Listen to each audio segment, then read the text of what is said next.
Thank you. It's 12:02. I'm going to call the CROG Policy Board to order. Our first item of business is public comment. I'm going to ask if there's anybody on the call who would like to address the members of the policy board.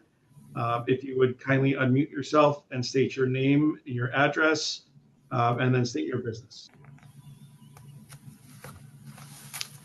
Asking a second time. Any public comments? Asking a third time. Any public comment?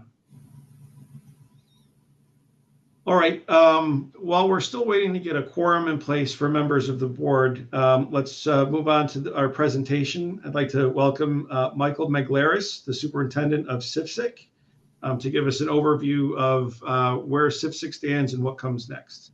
Michael, are you with us? Oh, Mike, you're muted.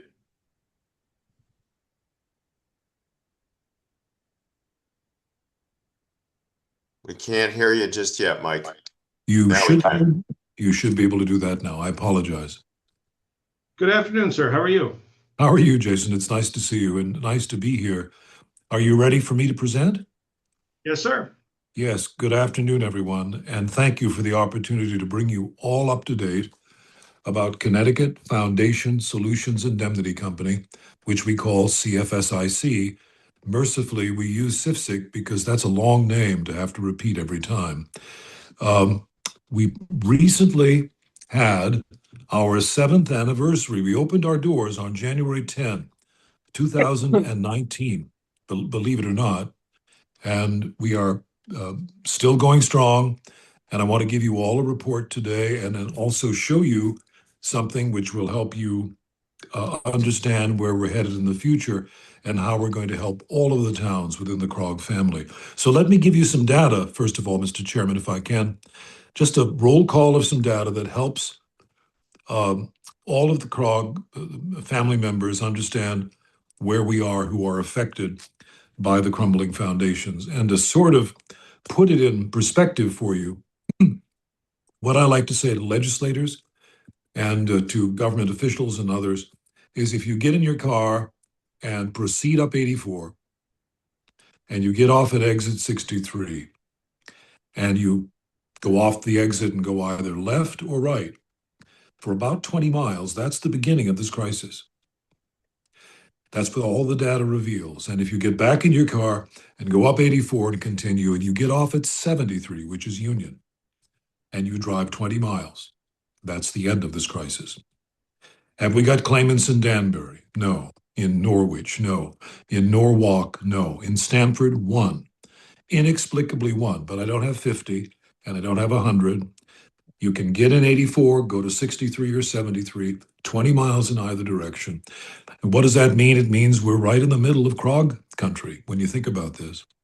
In fact, of the top 20 towns affected by this terrible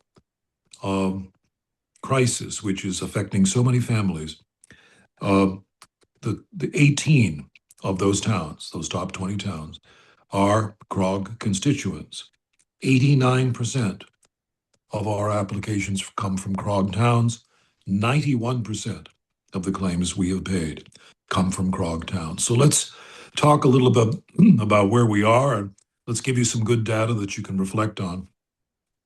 As of this morning at 9 a.m., 2,579 legitimate applications for assistance from members of the public who are going through, in one form or another, either the incipient, the beginning, crumbling foundation problem they're having, or people that are in extremists, where I can literally take my hand and shove it in through a crack in their foundation up to the elbow, which I regularly do because I visit sites once a week. Even in the middle of this storm, I'm going out tomorrow to visit construction sites. Of those 2,579 who've applied, we have put 1,229 families back in safe and secure foundations. We are enormously proud of that effort, and I am backed up as superintendent by a team of adjusters and accountants and auditors and staff members who make me look good, just as you in your various functions as town officials you're made to look good by the people who work with you and for you, and the same holds true here. We have something called a participation agreement, which is the document that once you go through the entire claim process, from your application to the point where I authorize the beginning of work on your foundation. It's a lengthy process these days. It's lasting about 4.5 to 5 months. That participation agreement, that document that binds CIPSIC, the insurance company, to pay this claim, we have signed, I have personally signed 1,670 of those PAs. In about 3 weeks, we'll hit the $200 million construction mark in the value of construction. And 78% of the applications coming through our pipeline are severity coded 3. We have 1, 2, or 3 severity codes. 3 is the most severe. 3 is a real problem. We have a severity code 2 as well, and 1 is a perfect foundation we allow you to register. So if you graduate later, you're in line ahead of other people.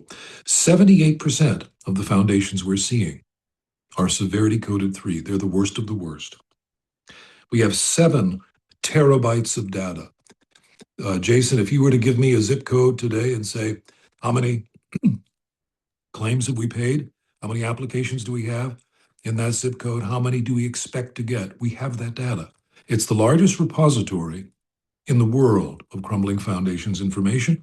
And I hasten to add that we wouldn't have been able to develop that data without the close cooperation of Matt and with Pauline and with Laura and with Kim and all of the good people we work with at CRCOG, who have been our compatriots and the people who've worked with us since day one. Our sunset date, you may have heard that we're going to sunset on June 30th of 2030. What does that mean? Well, we're not going to close our doors because there will be people whose applications we're still considering. We're just not going to take any new applications. So if your application mysteriously comes in at 501, on June 30th, it won't be considered. We'll have shut the application process down by then. Well, here's what's important. What's important is we'll go into what they call a sunset period, and we will take every application and help every homeowner, funding allowing, who's in line before we close our doors. So what's the real closure date of CIFSIC? It isn't June 30 of 2030. It's probably about 2 to 2.5 years after that, because there'll be people in the pipeline that obviously need our help. Why are we doing that? 2 reasons. We think this crisis will top out at less than 4,000 families. All the algorithmic data we have says that. And Jason, I see you nodding, and there's a lot of agreement now among the people we talk to, a lot of agreement among our accountants, our auditors, our claims staff, that we're seeing light at the end of this tunnel. And there's another reason. The only reason I was able to get another $100 million out of state government, which is a very bipartisan effort, as you know, is to make a pledge that that would be the last time that I would come to the well. I think what's happening here is everybody's recognizing that we're seeing some light at the end of the tunnel. And there's something else going on. 78% of the taxpayers of the state of Connecticut are subsidizing a problem affecting 22% of the taxpayers. And while we are one for all and all for one with respect to the crumbling foundations crisis, I'm sure you'll all agree that this should be a finite measure and shouldn't go on indefinitely. I'm a businessman, and I run other captives other than the Crumbling Foundations program. And I'm also an entrepreneur. And I'm also a Connecticut taxpayer. I want to see an end to this crisis, and I want to see the commercial insurance market come back in and take a positive position now that we've led the way with this. So we're going to sunset. Meanwhile, our relationship to CROG prospers. They help us in enormous ways by vetting our contractors. They're the first access point to our program by vetting appropriate contractors. We have 15 active contractors in this program, and they are pushed to the limit.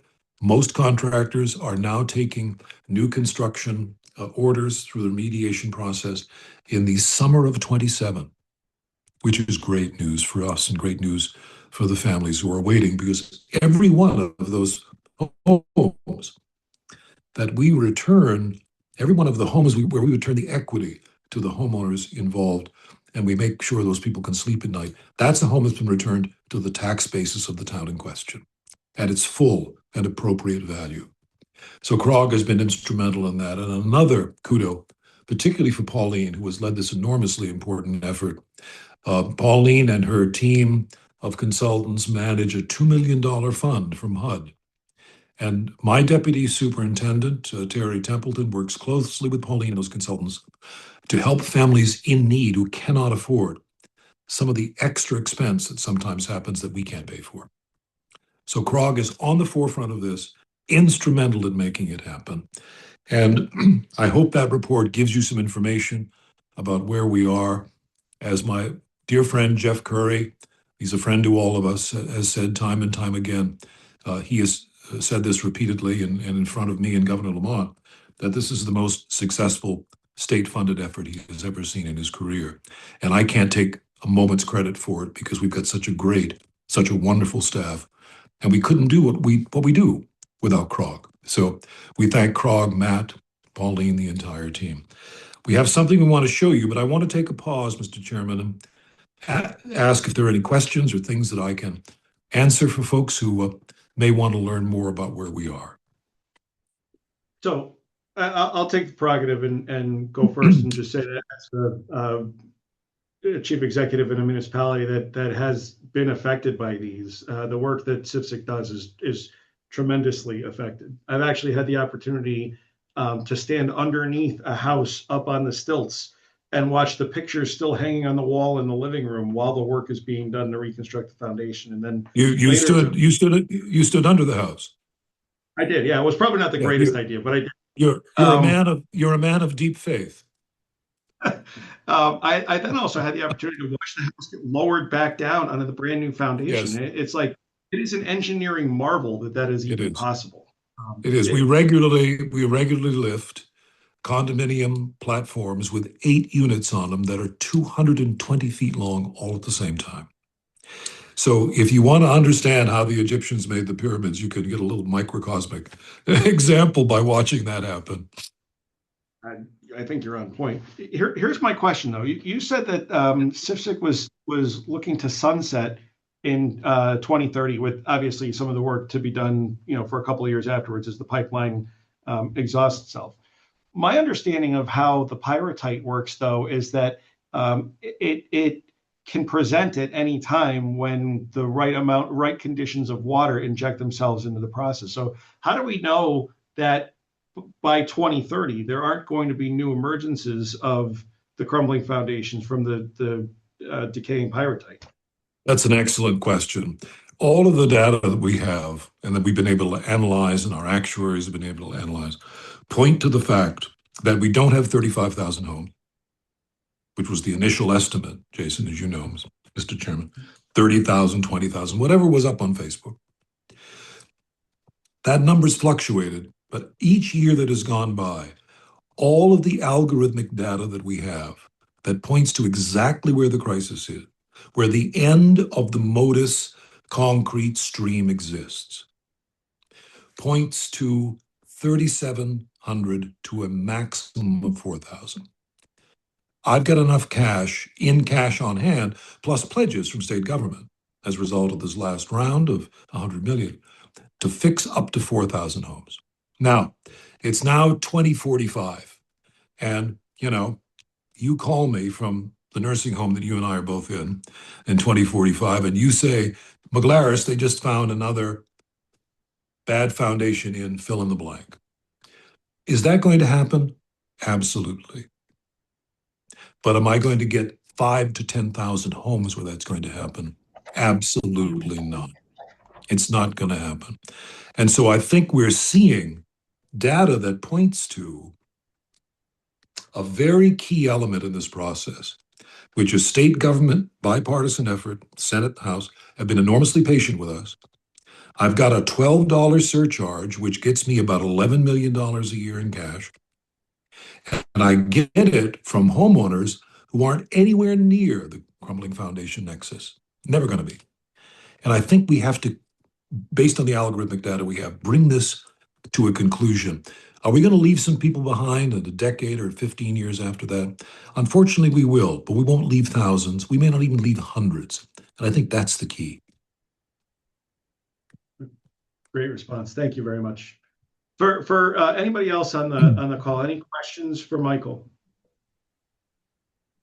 It's Rodney from Bolton. Or is this only include residential properties, or you don't do the commercial stuff, the bridges and whatever? Rodney, good morning. It is only Morning. ever included residential properties, and that's actually set by statute. That's set by our enabling legislation. So a year and a half ago, we did an exhaustive study of commercial buildings. Now, we didn't do an exhaustive study of each one, but we did 110.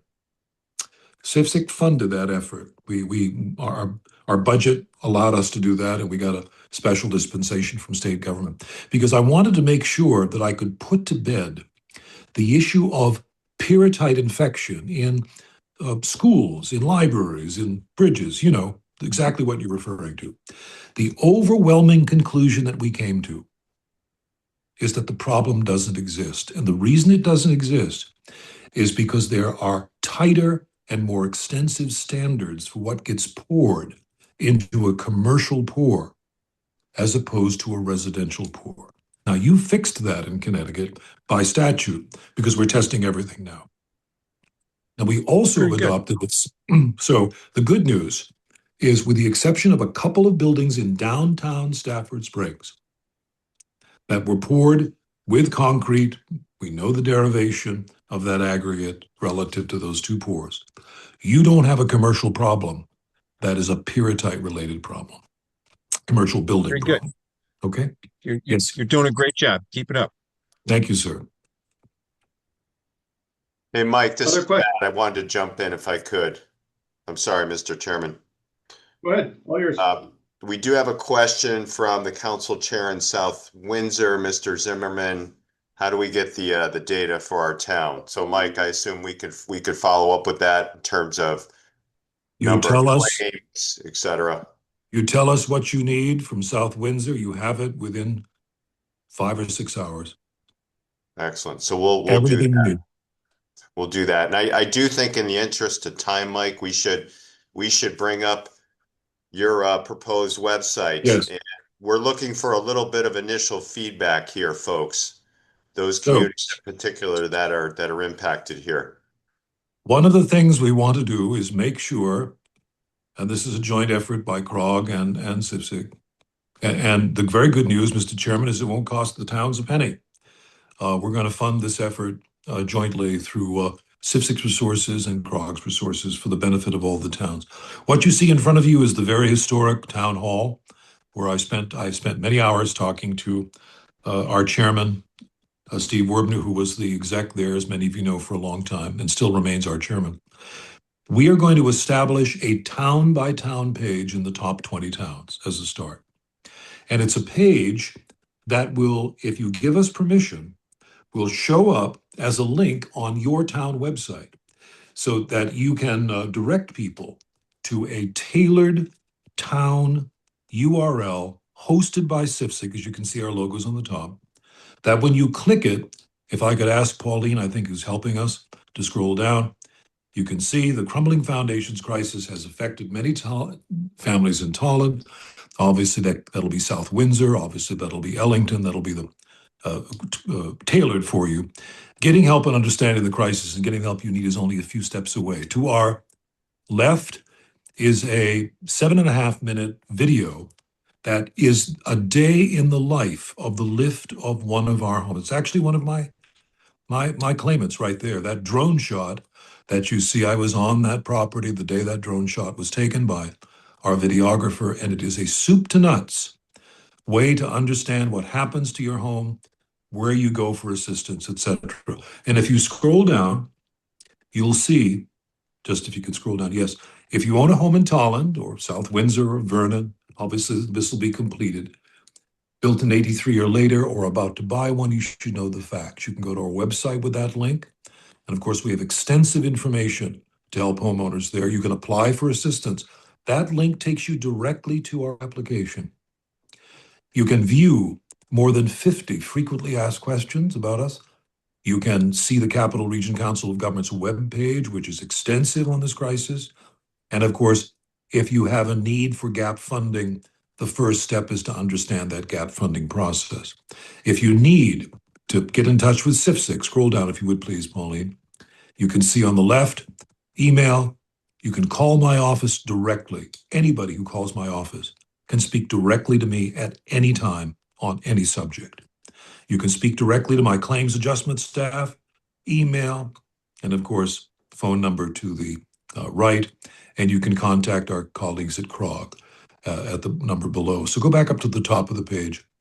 We are in the process of tailoring town by town in the affected area an individual link. The only thing we're going to ask you to do is to help us out by putting it up on your website, and we will manage this entire process. And because we make periodic reports, Matt always asks me at least once a year to make periodic reports, and we're happy to do it more frequently. We'll tell you what we're seeing and the amount of hits we're getting and the questions that people are asking and how we're helping them. So if you like this Tolland example, we would like to build one out for each of you. And in the course of the next couple of months, get it up on your town sites so you can direct folks to where they get information about this crisis. And one other point, Matt, we also want to make sure that real estate agents who are still trying to learn as much as they can about this can go there as well. So I'll stop there and ask for any questions or feedback. Yes, thank you so much, Mike. So a couple of additional points I would like to make. So we're trying to strike the right balance with the content and the tone of this website. We don't want to instill a sense of panic, but we do want people to come forward and file their claims because, as Mike explained, CIFSIC is going to close its doors at some point, and we want to make sure we're reaching your constituents, and we don't want you to be in a situation in 2031 or your successor, for example, where you're experiencing a large number of claimants from your community coming forward. So this website is one effort that we're going to utilize over the next few years to reach as many folks as possible. So we've got a few minutes here. Those of you, Jason, John Kleinens, Lori Bernstein, others, what are your initial thoughts? So I'll start. When this first became an issue 10 years ago, my brother actually lived in Tolland and was concerned that his home was one of the affected ones because it was constructed using concrete from Modus. And that created just a whole world of stress and pressures that went on them, concerned about their long-term finances, concerned about their ability to get a mortgage for a new home, like just on and on. And I think that was right at the inception of CIFSIC or just prior, but there was information that Congressman Courtney put out around what the federal response was going to be that really helped get them out of the jam. But there's a lot of people in my community. I would imagine that I'm one of the more affected ones. If you looked at your database, I think that East Windsor is up there. We may not be the top, but we're going to be top 5, I bet. You're in the top 7. Okay. So there, I know for sure I have people who don't know what to do. I also know for sure that I have people who have been success stories from the intervention that CIFSIC has provided to them. I can name some of them. And I think that if there's a way of kind of pairing those people who have concerns with, oh my God, my largest investment is now worthless, with those people who have come out at the other side and can say like, all right, it's a 3 to 4 month displacement. Those costs are on you to cover, but the replacement costs for the foundation itself, something that CIFSIC can intervene with. I think providing some sort of a link between people who are jammed up and people who have gotten themselves through it would be tremendously helpful. Well, I also, if I could, Mr. Chairman, I want to take the burden off you and all of your colleagues on this call, all the CROG members. I don't want to put you in a position where you're explaining this program in detail. I want you to have something you can go to, that you can send people to, that's comprehensive and that cuts right to the chase about how they get help, because this program is extremely complex. And I'm the superintendent, and I designed it, but it is very complex, and you shouldn't be put in a position except to direct people where they can get help. That's our view. This is designed to do that. Anybody else have thoughts? Lisa, Lori, John? Jason, you said it very well. So I appreciate what Michael, you folks are doing with the website for our town residents to take a look at. And yeah, Jason articulated it perfectly with folks who have had success stories and folks who feel overburdened by it. You know, having those success stories be told to our residents is really important. We try to do that, but taking that burden from us as town administrators or mayors and first selectmen, I think that that's really important. So appreciate the work. I think this is Thank you, something sir. that would be very helpful to Ellington. Absolutely. Well, we will tailor a nice page for you that will highlight Ellington, but with a photograph, and give people the data they need. And if I could, this is an important time, Mr. Chairman, because as of this morning, as of the data I got from my team this morning, 96% of our claimants have no out-of-pocket expense whatsoever to get their foundation done. And those who do, 4% remaining, the actual out-of-pocket expense is now less than $9,000. So I'm putting 4% of these claimants back in safe and secure homes with their complete equity restored for not a lot of cost, where the vast majority pay nothing at all. And so what's important is that that group of people who can't afford that $9,000, and some of them can't, to be honest, because of their economic conditions and status, they have CROG to turn to and the HUD program. So it's a win-win for everybody. Mr. Chairman, I see that Council Chair Thomas has her hand up. Good afternoon. The floor is yours. Well, if you're going to call me out, Jason, I agree. It would be extremely helpful. You will find Coventry in the top 5. It's been an amazing program. We've had you out here. We've had the congressman out here to stand in front of some of our residences to talk about the issues. It was great when the additional funding was put in place for some of the non-foundation work to be taken care of that people were struggling to cover once their sidewalks and things had to be, and walkways had to be dug up as well. So, and I've also appreciated the ongoing updates through CROG for our Coventry specific list of properties that are being remediated, that have been finished. So that's also been helpful for us to anticipate what's going to happen moving forward with those properties. So I think CIFSIC has done an amazing job and always appreciate the updates. Thank you for that. Thank you for the information. Any other questions or comments for Michael? Yes. Tony, go Hi, my name is Tony Harrington from the Bloomfield area, and just wondering if there's been any impact to this region, to this area, relative to your program? Not yet. Okay. And I say that with an enormous amount of gratitude, because this is a plague you don't want visited on your house. Yeah. Not yet. We reserve the right to uncover what we uncover, Tony, at the time we uncover it, because it is what it is, right? But we've been at this 7 years now. And if you had a crisis where you live, we'd know it and you'd know it. And the very, very good news is it's not extended there yet. I'm very, very grateful to say. Thank you. I am Thank too. you. Thanks. Thank you, Chair. Any other questions or comments? Well, Mike, it looks like we got some great feedback here. We We can have great proceed feedback. as we planned. We're going to proceed. We're going to tailor this, and I'll be working with Matt and the team, and he'll be working with me and my team. We're going to get this launched, and it's going to be a great initiative that are going to help your citizens really understand where they can go rapidly now to get the help they need. Thank you all for letting me show up today. I appreciate it.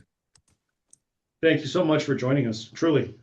Thank you, everyone. Have a good day. Thank you, Mike. Thank you. Turning back to the call of the agenda, we do have a quorum now, is my understanding. So I'll ask for a motion on the approval of the minutes from January 27th. So moved. It's Wendy. Thank you, Wendy. Is there a second? Seconded by Lisa Thomas.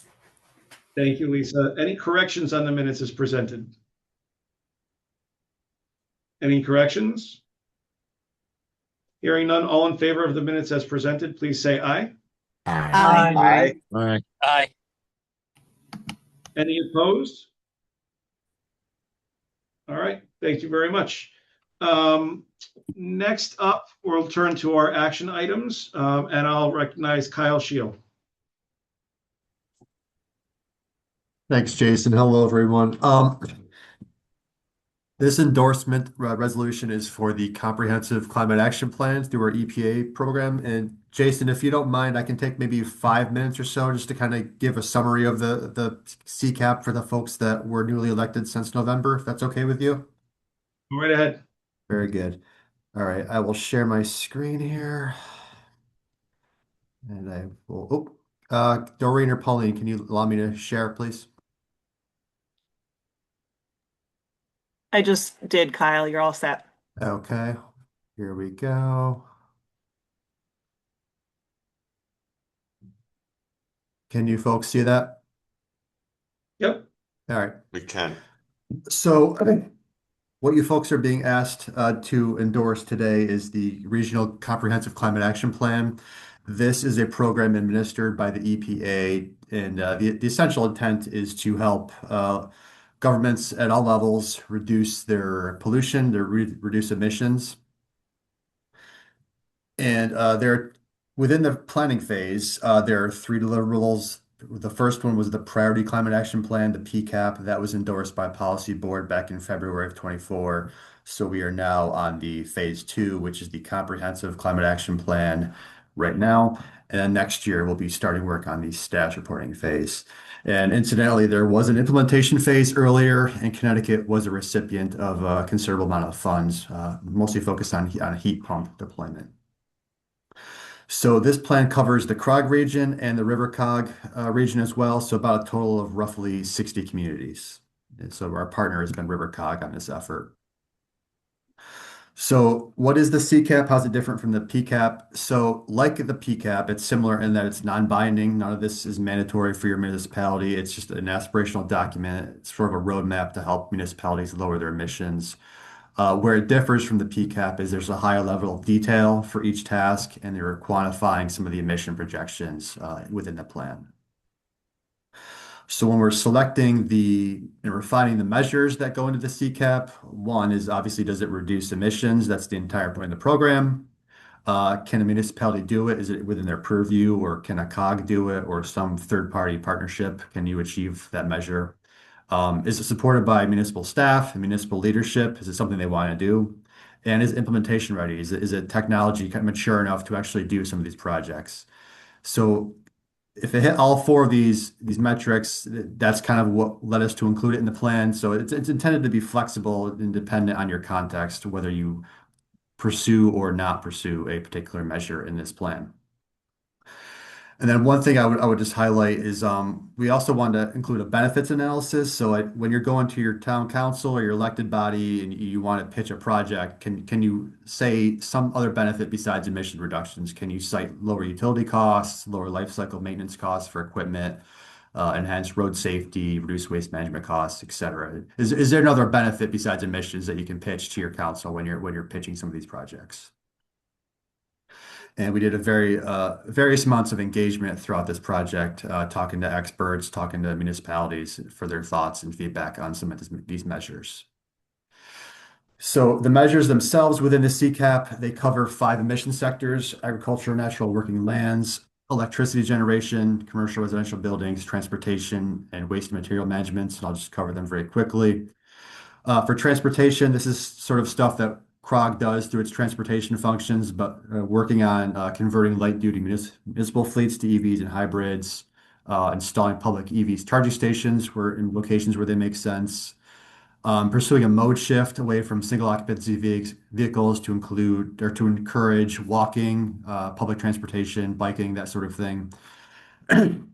And this last one's sort of a weird one, switching lawn and garden equipment to electric. It's included in transportation because it's a mobile emission rather than like a stationary building or power plant, like lawnmowers and tractors, they kind of move around. So that's why this particular measure was under transportation. Agriculture and working lands is a simple one, increasing urban tree canopy where possible in municipalities across the region. For commercial and residential buildings, it's to reduce the reliance on heating oil, primarily through deployment of heat pumps and other technologies. Electricity generation is increasing solar generation across the region, and I can go into the changes we made on that particular section in a little bit. And lastly, the waste materials management is essentially just working to reduce the amount of food waste that goes into the landfills, which ultimately does emit methane and other greenhouse gases. So like I said, I presented on this in November. I've been working with Sonia and myself from our team, and has been working with Jason and others to really address some of the concerns that were cited in November, particularly around like utility scale solar and its impact on an open space and farmland.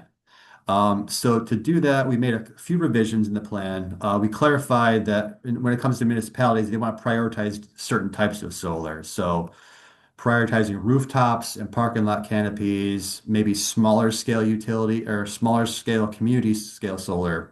And then lastly, as sort of a last resort, if you will, utility scale solar in locations where it makes sense.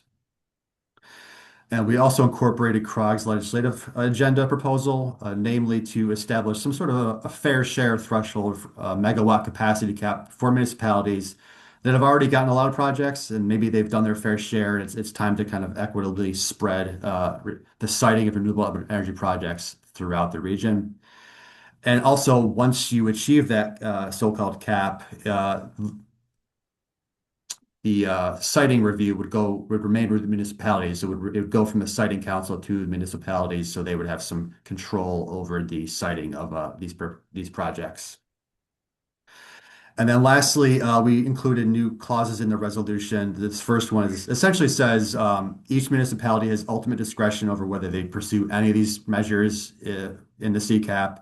And then if you endorse the entire CCAP, you're not saying you like every particular measure in the plan. It's specific to your municipality and your context. So you're certainly not obligated to do everything in this plan. And then the second one, any endorsement of the CCAP should not be construed or to supersede any future or current legislative proposals put forward to the Legislative Assembly on behalf of member municipalities. So it doesn't bind you going forward, in other words. So that is a very quick summary of the CCAP, and we're asking you folks to please consider endorsing the plan today, and we'll mark it final and archive it in our document of plans. I'm happy to take questions. Questions or comments for Kyle? Mr. Chairman, it might be appropriate for you to add a few comments because I know you've worked quite collaboratively with us to make the modifications you and others thought were necessary around the siting of large renewable projects that Kyle just mentioned. Well, okay. So first of all, Kyle and Matt and and Caitlin and the team that has been working on this have been extremely collaborative, and I really appreciate the opportunity to offer my experiences and perspective as the project has been, or as the plan has been updated. This is a tough one for me personally because I very much support the notions that are included in here. But I have a constituency that is just not, the solar thing is a killer for me in my town. And I think this language is as good as we're going to be able to get in terms of accomplishing what CROG and RiverCog are seeking to do. I certainly don't want to stand in the way of that. I have a very parochial interest that is going to make me have to take a different position, but I don't want to encourage anybody else to have to do the same thing. Certainly, I hope everybody's had an opportunity to review it, and the changes to see that it does make a lot of concessions towards what the concerns that I had raised were. Purely from East Windsor's perspective, it just, we have so much of the grid scale solar stuff in my community that I'm not going to be able to get past that. But I don't want to have everybody else have to carry the same concerns that I do if it's not applicable to your own municipality. That's kind of where I am. And again, I appreciate the opportunity to be involved in the massaging of the language as we've gone along. Are there other comments? I have my concerns as well in Ellington because we already have, we're not to the level East Windsor is, but we're getting there with a lot of projects on the wings. So I do have a little concern, but like Jason. If I, Are there, Peter? this Peter Souza, Windsor. I appreciate the clause in the resolution being added, and then the prioritization at the from a municipal perspective. Clearly, these are not binding. Most of the plans that CROG puts forth are not binding, but I think that new language provides flexibility and guidance and direction. Thank you, Peter. Are there other comments?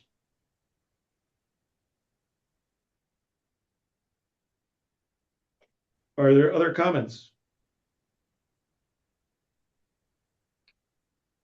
Hearing none, I'd ask for a motion. I'll move that the board endorse the regional comprehensive climate action plan as amended or presented. Thank you, Peter. Is there a second? Asking again, is there a second? Second. I'll second Lisa Thomas. I got Bobby Sanchez and Lisa good. Thomas. So the motion has been made and seconded to accept the climate action plan as amended and presented. Any further discussion on the motion? Hearing none, all in favor, please say aye. Aye. Aye. Aye. Aye. Any opposed? Please record me as in opposition. And again, Kyle, thank you very much for your work on this and for the collaboration. I do very much appreciate it. Thanks, appreciate it. Thanks, Jason. Okay. Turning now to an RPIP application for the Tyler Regional Animal Control Shelter. Pauline.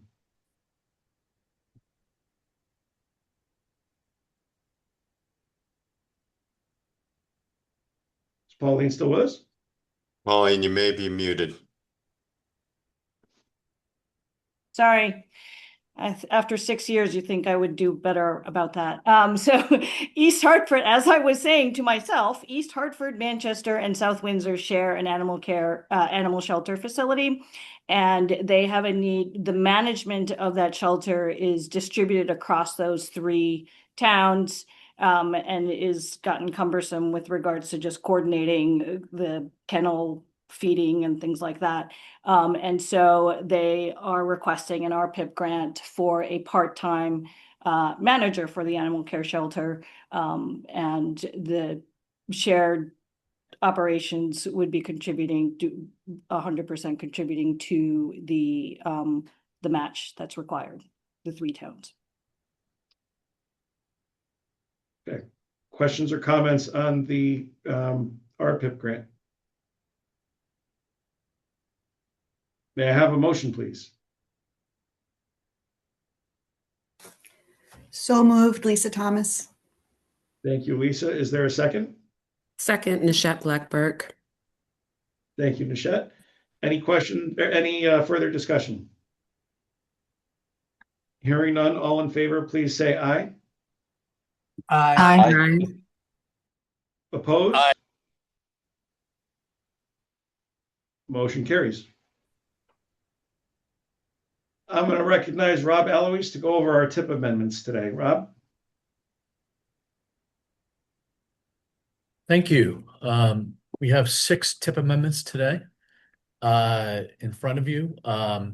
2 are bridges in Hartford, one on I-84 on the near over Sigourney Street, one on Main Street in Hartford over the Whitehead Highway. We have a Plainville part of the Farmington Canal Heritage Trail. This is actually a competitive grant that we got as part of a RAISE grant in 2022. CROG won that, so we're glad to see that's moving forward. And then 3 Section 5310 program tip amendments. These are to fund the solicitation we had last year for 5310 programs. So the first 2 are funding decreases, and the rest are just to fund the actual projects. This was presented to the Transportation Committee. The appropriate funding sources are in order, and they approved them and recommended policy board actions on these amendments. And I'll take any questions. Thank you, Rob. Any questions for Rob? Hearing none, I'd ask for a motion, please.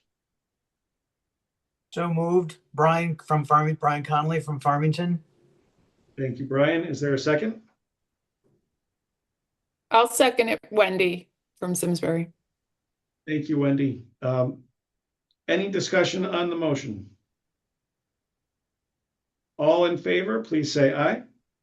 Aye. Aye. Aye. Aye. Aye. Any opposed?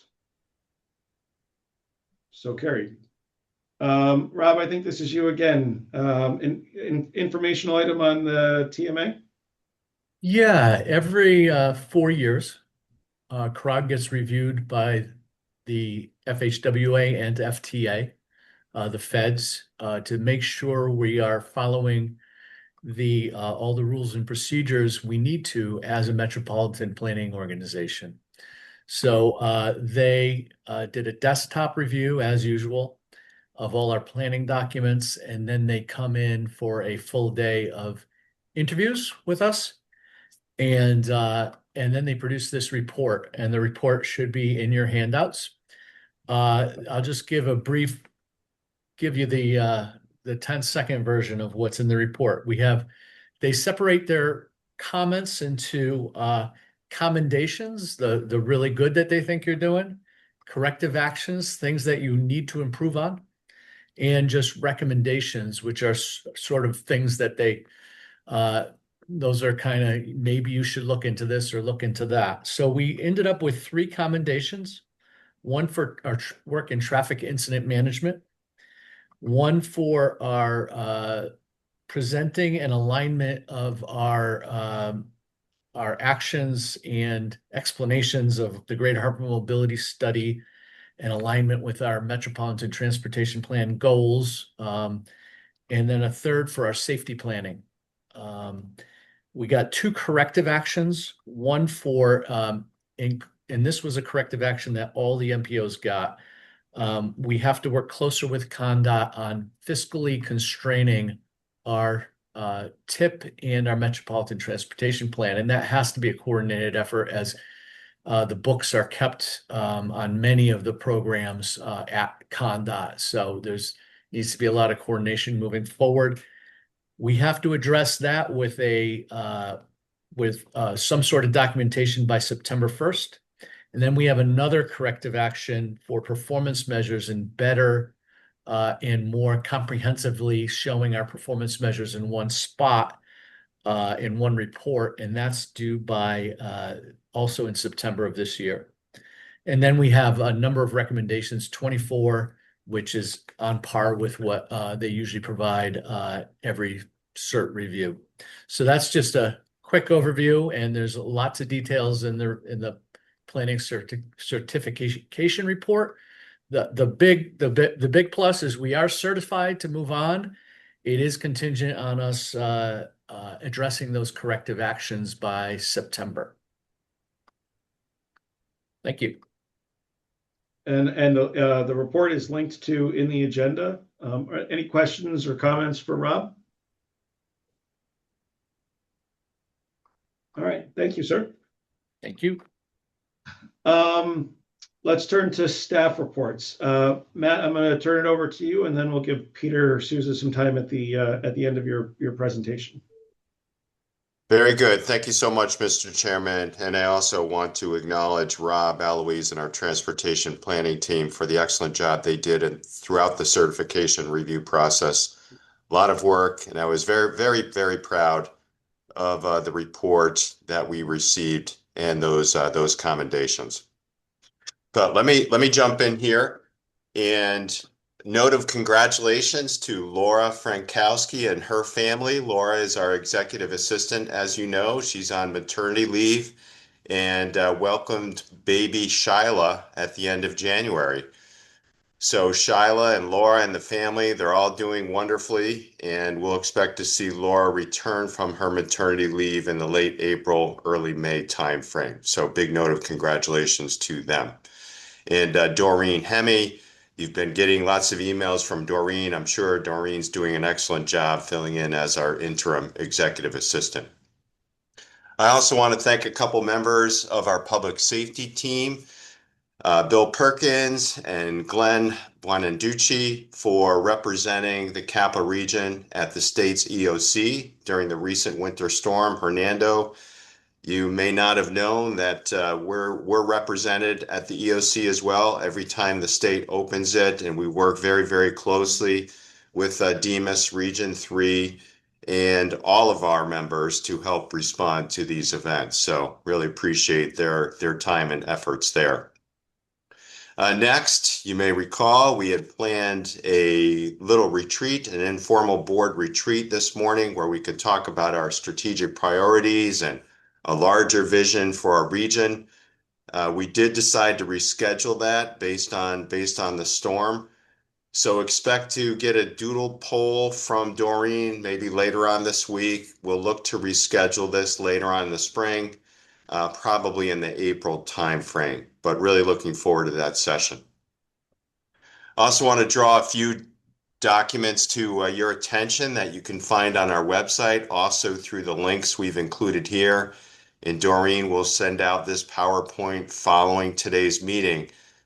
But our staff, Caitlin Palmer, Heidi Samokar, Kyle Scheel, in collaboration with their colleagues from other COGs around the state, they worked on a summary document of the housing bill. And those of you who attended the CCM cost session a few weeks ago, you saw this, and it's very user-friendly.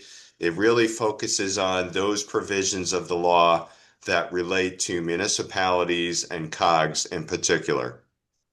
And then we also prepared this handy flow chart that shows the main dates and the decision tree, if you will, that towns and COGs will utilize with respect to the housing growth plan. So wanted to bring both of those links to your attention. Please check them out when you have time. I think you'll find them to be very, very helpful. Another reminder, staying within the housing theme here, Kyle Scheel is our liaison to the Connecticut Municipal Development Authority, and Kyle is already working with several of our members. Those of you who want to affiliate with the CMDA, Kyle's role, he's going to be reviewing your zoning to ensure that you comply with program requirements. You can reach out to Kyle. His email is embedded there with any questions you might have. And then, Mr. Chairman, you and I attended recently the National Conference of Regions, which was hosted by the National Association of Regional Councils in Washington, D.C. That was at the very beginning of this month. That was a great opportunity for us to interface with our colleagues from other parts of the country. We heard a number of presentations related to the work of federal agencies, as well as where the organization stands on key federal legislation such as the Surface Transportation Reauthorization Bill. So that's something we get to do each and every year. We also had a chance to meet with Congressman Larson and his counterparts and the staff in our 2 Senate offices. So very, very good visit.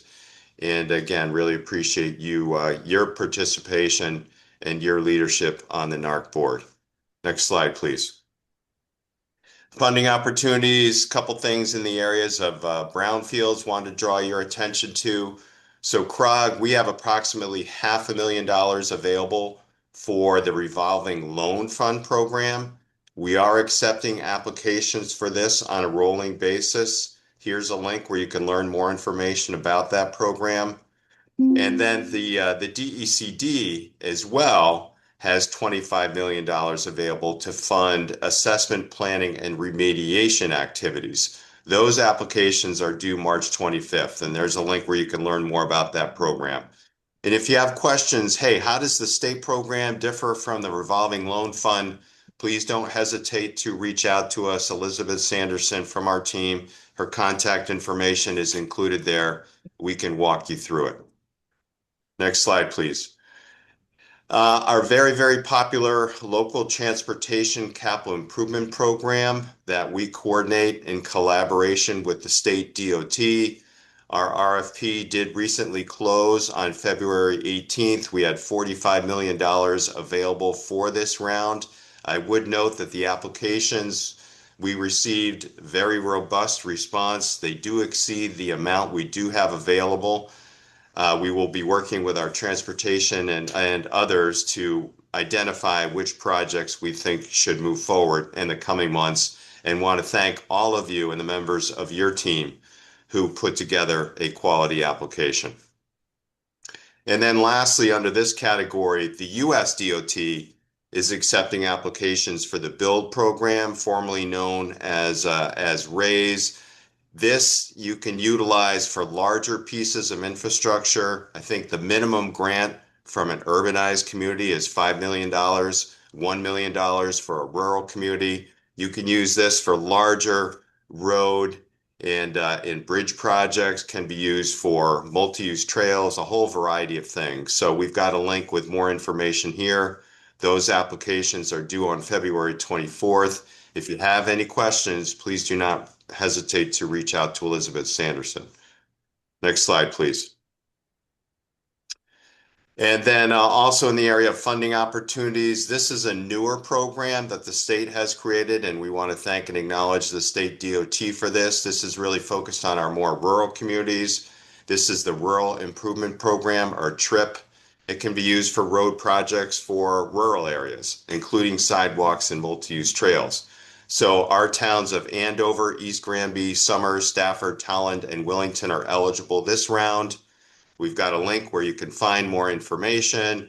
Annika Maher from our transportation planning team is the contact for this grant. Applications are due on April 27th.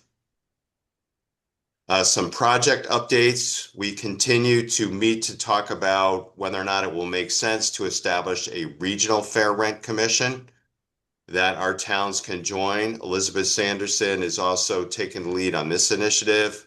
If you're interested, please reach out to her if you haven't participated already. Our priority pathway study, this is going to look at how do we expand our multi-use trail network across our region. We've got a virtual public meeting scheduled for March 24th. Our stormwater feasibility study. Under this study, we're looking at whether or not it makes sense to establish a regional stormwater authority. We have a virtual presentation tonight. We'd love to have you attend. You can check out this presentation and the UConn game at the same time, all right, from the convenience of your home. So we'd love to see many of you tonight. This is a very important study, and Sonia is going to put the information in the chat in terms of how you could access it this evening. We continue to make progress with our regional housing strategy here. We've added some additional towns to develop site analyses for them. Next slide, please. Committee updates. Our Human Services Coordinating Council. This is the group of human services professionals from across the region. We'll be hosting an in-person meeting this time on Tuesday, June 16th. Our Capital Region Emergency Planning Council met recently, met in January.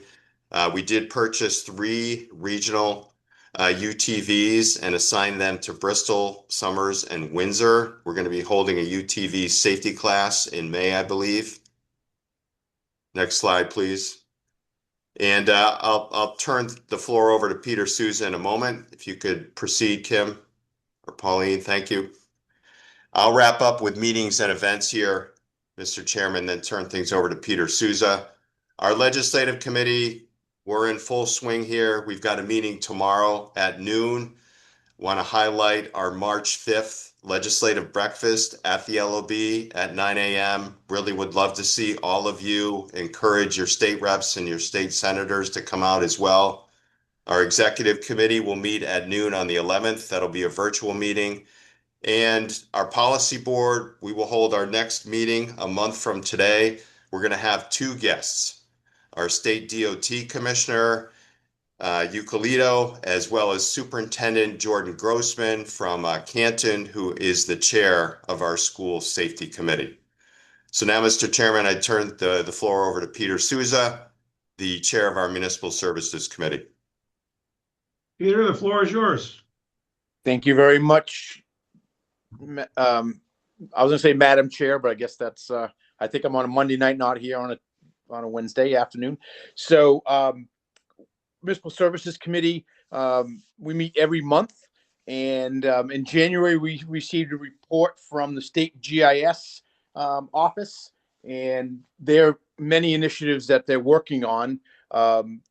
They're currently developing a statewide master address data set, which will be very helpful to all our assessor's office and planning departments.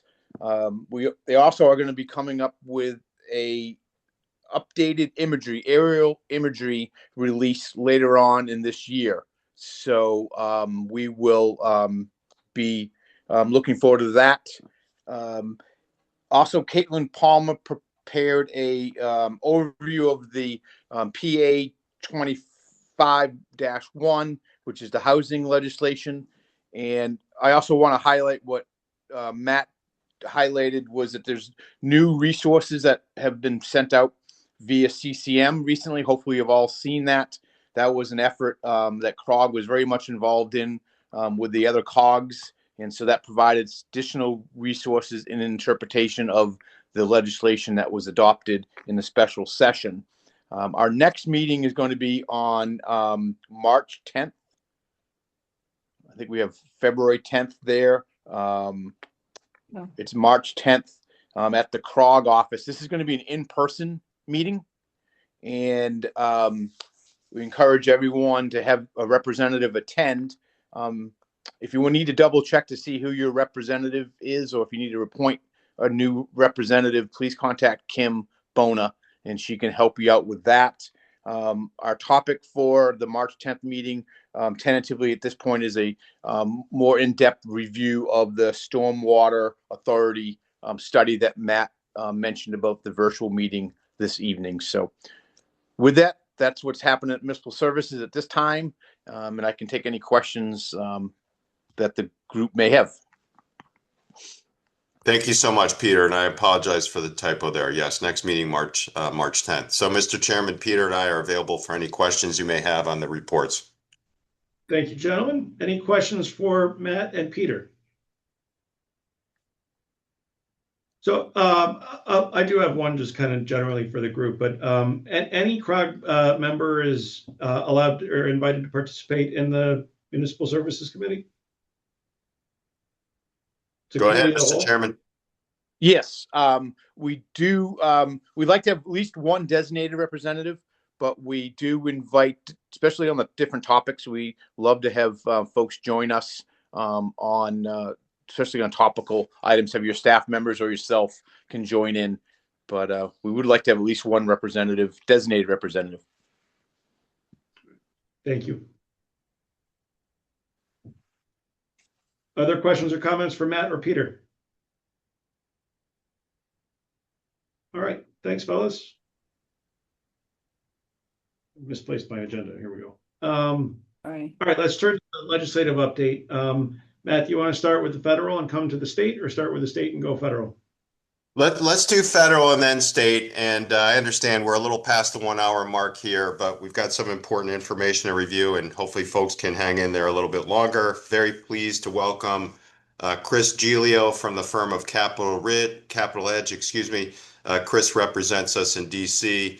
And then after Chris, we'll hear from Donna Hamsey Crocia, who handles our state program. Chris, the floor is yours. Thanks very much, Matt, and thanks, Mr. Chair. Good to see everybody. I will be quick. The big news, of course, is after enduring a 40-plus day government shutdown from October to mid-November, and then lots of disagreement over the FY26 federal budget. Earlier this month, Congress managed to approve an FY26 budget for most of the federal government, and pretty much every agency is now funded through the rest of fiscal year 26. That's through September 30th of this year, with the exception, as you probably know, of the Department of Homeland Security, where there are still differences over the activities of ICE and Border Patrol. Democrats are wanting to put some guardrails on their ability to, their activities in lots of communities, and the White House is not ready to give in on that yet. So the interesting thing about the Department of Homeland Security, and I may be repeating what you've already seen or heard, but last year's big tax bill included kind of emergency forward appropriations for agencies like ICE and Border Patrol. And so they have billions of dollars at their, to use right now, even with the shutdown. The agencies that suffer during the shutdown, unfortunately, are agencies like FEMA and possibly TSA. So as this shutdown goes on, places where there, such as the Northeast, where there were natural disasters, and also people who are wanting to fly, may experience some problems unless Congress can come to the end of it. Good news about all of the agencies that do have their budgets.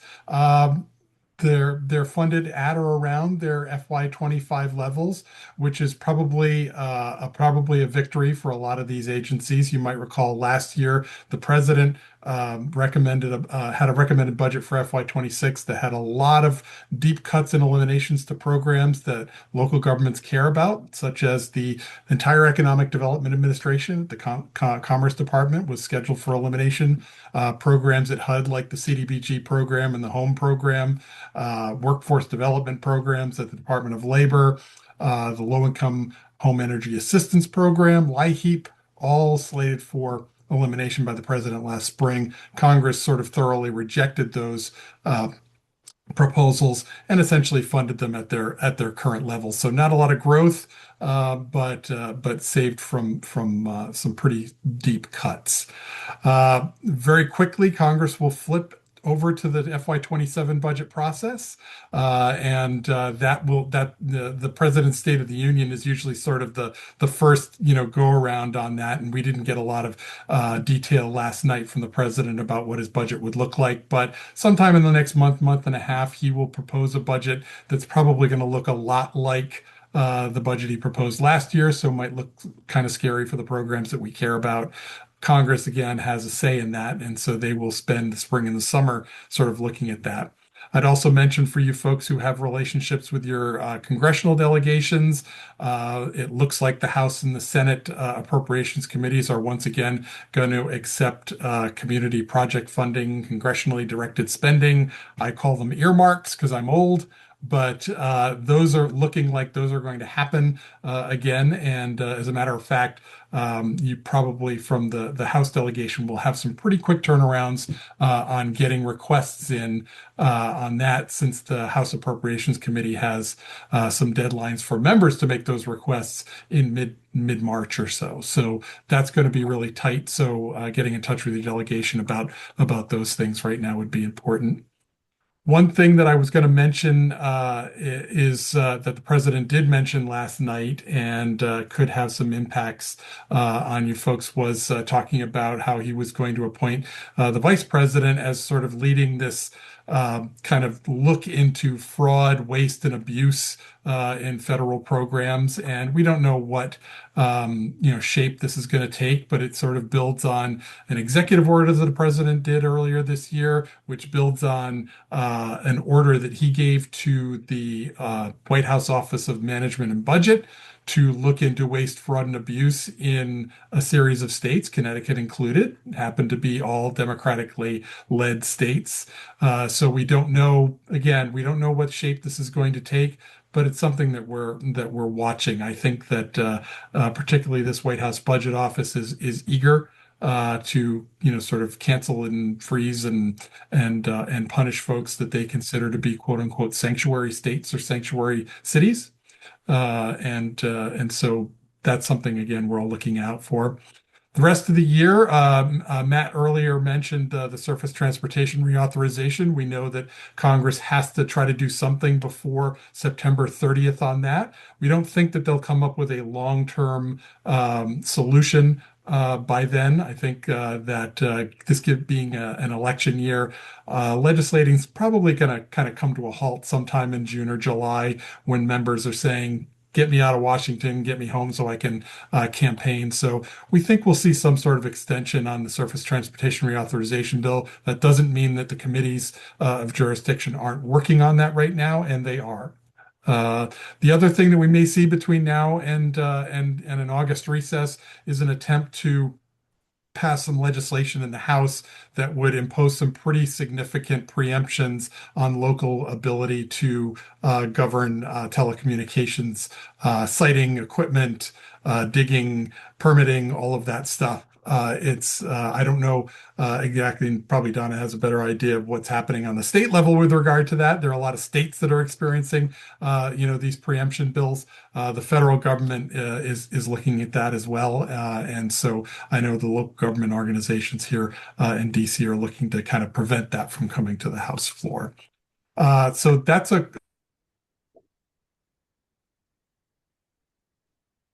is survive the storm. Thank Thank you you, so Chris. much, Chris. Lots happening in Washington as always. Yeah. You said that you thought that the CDS window was going to be in mid-March. I was operating under the assumption it was going to be early to mid-April. Yeah, I was surprised. Just today, the House Appropriations Committee kind of started issuing its guidance, and a lot of the subcommittees have deadlines of either March 13th or March 20th, I believe, for their deadlines. So that's going to have the House offices in particular are going to have a pretty quick turnaround. Senate probably has a little bit more of a cushion, but the House offices are going to have to move fast. Okay, good to know. Thank you for that. Certainly. Any other questions or comments for Chris on happenings in Washington? Hearing none, we'll turn to Donna Hamsey. Thanks, folks. Good afternoon, everyone. So the session, as you all know, is fully underway. We're in the middle of the height of the public hearing process for many of the committees. Many of the items on our legislative agenda have made it into pieces of legislation, and folks from CROG, Matt, Jason, Lisa, and others have submitted testimony on a couple of those bills, a couple of them being the local citing on the local representation on the siting council, which was before environment last week. Jason testified and Matt submitted testimony on behalf of the Capital Region. There's also a microtransit bill before transportation. Their hearing was postponed from Monday because of the weather, and so it will be rescheduled for March 2nd.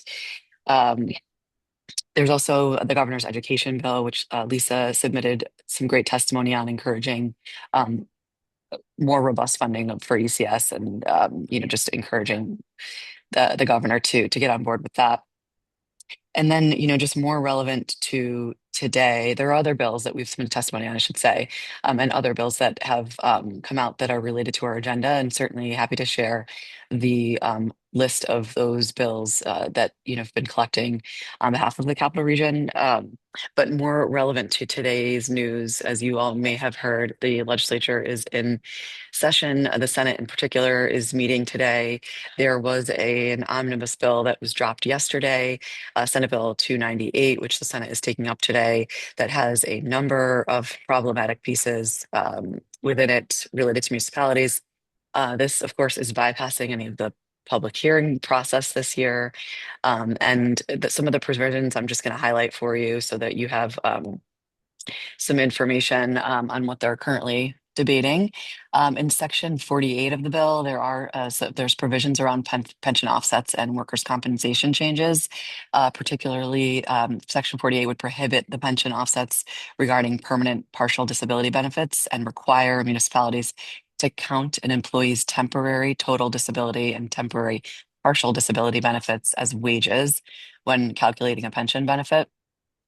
And it would place a costly unfunded mandate on towns by circumventing the collective bargaining process. Section 49, which also deals with pension offsets, requires the comptroller to study how a municipality that does not fit within the defined benefit pension plan for the police officers and firefighters in their community to transition them into CMERS or a comparable plan. So this is essentially what we anticipate being just the first step to providing pensions within those communities. But this, again, in section 49 is just a study. The legislation also includes, but is not limited to the following items. This will also be something that CCM will share with you later today, as I was told. They've put together an action alert. Some of the sections, section 26 and 27, and sections, let's see, sections 26, 27, 28, 35, really deal with education and some changes in education enforcement and also just broadening some curriculum mandates. Sections 69, 70, and 73 make changes to early voting ballot procedures. Sections, let's see, just want to make sure I'm highlighting the most important pieces.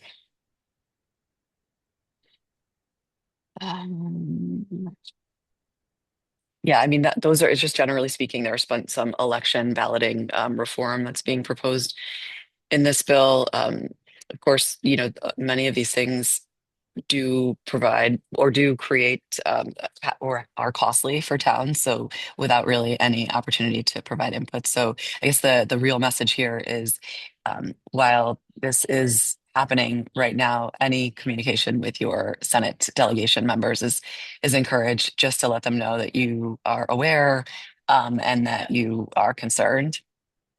So I would say that if you are interested in sending that within the next hour or two, that would be relevant and probably most helpful. Outside of that, just again, underscoring our breakfast for next week, March 5th. It's Thursday. To Matt's point earlier, it would be great for you all to encourage your delegation members to attend. It's a great opportunity for us to be in the building, for them to hear from us, for us to hear from them. And then, I would encourage you all, if you're willing and have the time, to spend some more of the day here and maybe making individual appointments with your legislative delegation members to further continue conversations and or just participate in any of the public hearings or legislative committees that are happening on that day. Your presence here, obviously will be known. It'll be publicly noted in the bulletin, and it'll just be helpful to continue to remind them that CROG exists and is paying attention. I'll stop there and happy to take questions. Thank you, Donna. Any questions or comments for Donna about the happenings under the Gold Dome?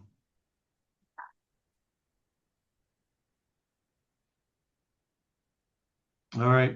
Thank you very much. Okay, let's turn back to correspondence. Mr. Hart.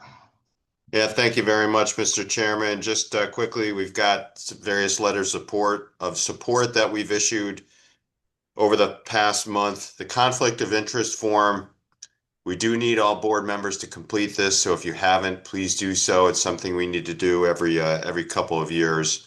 It's relatively painless. Just click on this link and you can complete it there once you get this. And we've got the RSVP for our legislative breakfast. You should have received that via email, but here's another option to RSVP. And then links to our monthly newsletter and our grant funding newsletter.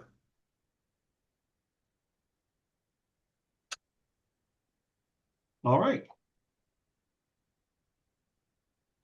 Is there any other business to come before the policy board? Nothing else from staff, Mr. Chairman. Anything else from members? All right, hearing none, I'd ask for a motion to adjourn. Motion made by Mark. Is there a Mark Walter? Is there a second? Second. Seconded by Lori Burstein. All in favor of adjournment, please say aye. Aye.